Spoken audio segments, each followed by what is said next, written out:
Hata walipojaribu watu kuwaonesha au kuappreciate kwamba Petro na Yohana ndio wamefanya hilo jambo, lakini Petro anaanza kufafanua kwamba aliyefanya ni yule ambaye mlimkataa na akafa akazikwa kwa ajili ya dhambi zetu. Bwana Yesu asifiwe sana. Akawa, maana yake unaposema hivyo, maana yake utukufu unakuwa kwa Mungu. Maana yake nini? Hata wewe unapofanya huduma au unapofanya kazi, umemwombea mtu akapona, usiseme kwamba ni mimi nimefanya. Maana yake ujifunze kulitumia jina la Yesu ili lilete utukufu. Usilitumie jina la Yesu ili wewe ujipatie nafasi. Yaani ulitumie jina la Yesu ili wewe uonekane umefanya. Kwenye nafasi yoyote, wewe umefanya nini? Umeomba, umefanyaje, umekemea pepo. Hata kama mtu akwambia bwana unabarikiwa sana, unajua hili jambo lilikuwa haliwezekani, unamwambia ni Mungu amefanya. Amen.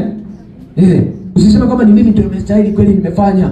Unajua sisi tuliookoka, unajua mimi nina nguvu kweli kweli. Sisi tuliookoka hatubabaishwagi na vitu vya namna hii. Hapo unakuwa haujarudisha utukufu kwa Mungu. Bwana Yesu asifiwe sana.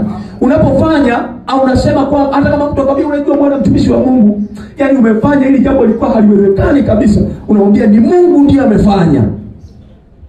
Bwana Yesu asifiwe sana. Kwa hiyo utukufu ule unakuwa kwa Mungu. Hata yule aliyefanya kwake anatambua kumbe huyu mtu anafanya kazi, lakini kuna nguvu ya uwezesho.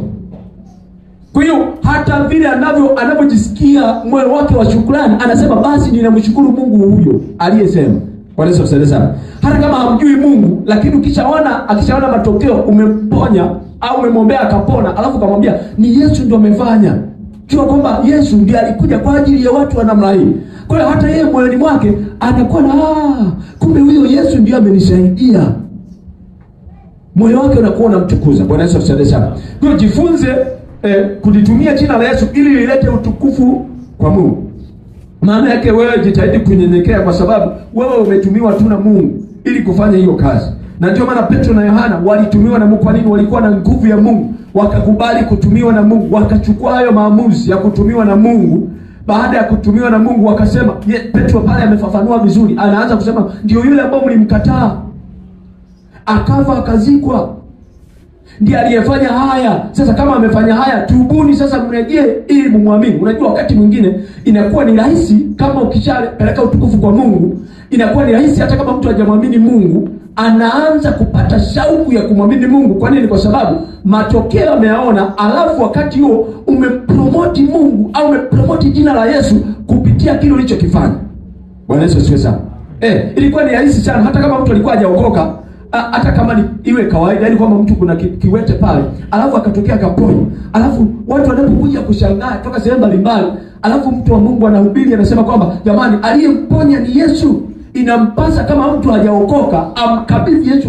Yani maana yake hata kama mtu hajaokoka, yani anapata kumbe anafanya mambo makubwa huyu Yesu, anapata shauku, anakuwa na utayari. Kwa nini? Kwa sababu ameona matokeo. Bwana Yesu asifiwe.